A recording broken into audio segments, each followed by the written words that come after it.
दो देशों के बीच युद्ध क्यों होता है? क्यों एक देश दूसरे देश की तरक्की से जलता है?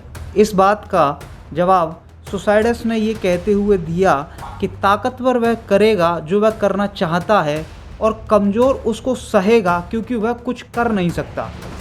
एक देश की बढ़ती हुई पावर दूसरे देश को खतरा होती है और ताकतवर देश कभी भी ये नहीं चाहता कि उससे कमज़ोर देश उसके साथ आकर के बैठे।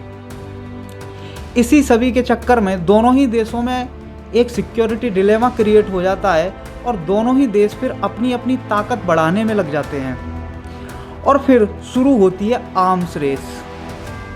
और आर्म्स रेस के बढ़ने के साथ साथ फियर्स भी क्रिएट हो जाता है।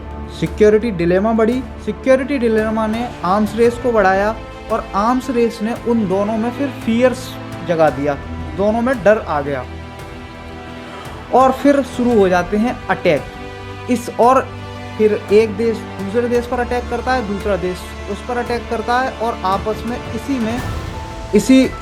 इसी पूरे विशियस साइकिल में दोनों देश आपस में लड़ते ही रहते हैं। जैसे India Pakistan, Ukraine Russia, Indo China, USA USSR in cold war, इसी बात के एग्जाम्पल्स हैं। इसी साइकिल में जिसमें दो देश फंसते हैं उसी को सुसाइडस ट्रैप के नाम से जाना जाता है। हालांकि कुछ आइडियलिस्ट स्कॉलर्स इस बात को भी कहते हैं कि दो देशों में युद्ध की बड़ी वजह ये भी है कि हमने इंटरनेशनल लेवल पर कोई बिगर इंस्टीट्यूशंस नहीं बना के रखा है।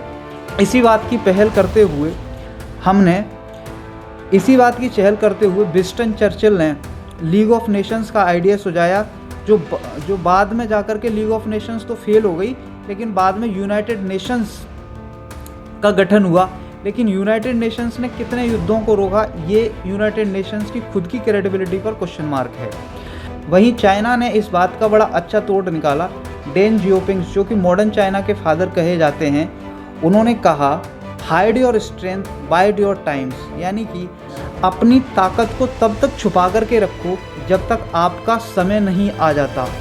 आज चाइना यूएसए की हेजेमनी को जिस हिसाब से टक्कर दे रहा है, उस हिसाब से हम ये कह सकते हैं कि डेन जियोपिंग की वो स्ट्रेटजी काम कर रही है।